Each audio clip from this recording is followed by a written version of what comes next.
Découvrez les 3 rois les plus cruels du Moyen-Âge, le trône taché de sang, les 3 monarques les plus sanguinaires du Moyen-Âge. 1. Charlemagne. Ce légendaire roi des Francs, qui est célèbre dans la culture populaire pour avoir inventé l'école, il ne l'a pas vraiment inventé, n'est pas connu que pour ça.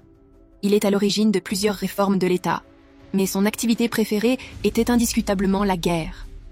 Il mena une interminable campagne qui s'étendit sur une trentaine d'années, dans le but de christianiser les Saxons par la force.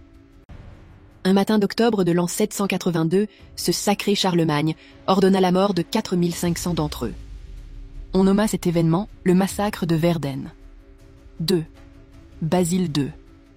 Basile II, dit le Bulgare Octone, régnait sur l'Empire byzantin alors qu'il était à son apogée. Ses premières années au pouvoir furent difficiles. En plus de subir une série d'hivers particulièrement rigoureux et un tremblement de terre dévastateur, le jeune empereur a dû affronter une guerre civile et une révolte de son armée. Une fois ces problèmes réglés, Basile II entame une guerre contre la Bulgarie qui avait profité des luttes de pouvoir à Byzance pour faire des gains sur l'Empire. Ce conflit s'étirera sur près de 40 ans. Au cours de cette guerre, il fera montre d'une cruauté extrême.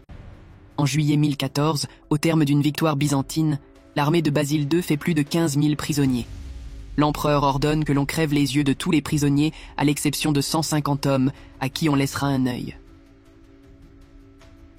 Les borgnes auront la tâche de conduire les aveugles à la maison. Il hérita ainsi du surnom Bulgare Octone, ce qui signifie le tueur de Bulgares. 3. Ivan le Terrible. S'il est considéré comme le père de la Russie, Ivan le Terrible lui a donné une enfance traumatisante. À l'image de la sienne, manifestement. Ivan naît avec le titre de prince de Moscou en 1530, dans la principauté du même nom. Il perd son père à l'âge de 3 ans, et lorsqu'il atteint 8 ans, c'est au tour de sa mère de mourir. Le reste de son enfance et de son adolescence est infernal. Il est régulièrement humilié, battu et menacé de mort.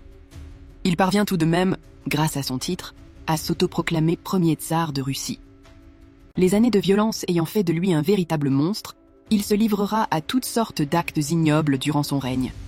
Emprisonnements arbitraires, viols en série, exécutions de masse, torture physique et mentale. Paranoïaque, il fait exécuter tous ceux qu'il soupçonne d'être des traîtres. Ce fut le cas des boyards, nobles, de la ville de Novgorod, qu'Ivan soupçonnait de comploter contre lui.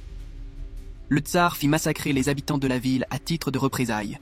Ivan le Terrible a même assassiné son fils aîné et héritier du trône dans un accès de colère. Le tsar tyrannique mourut 3 ans après cet événement à l'âge de 53 ans.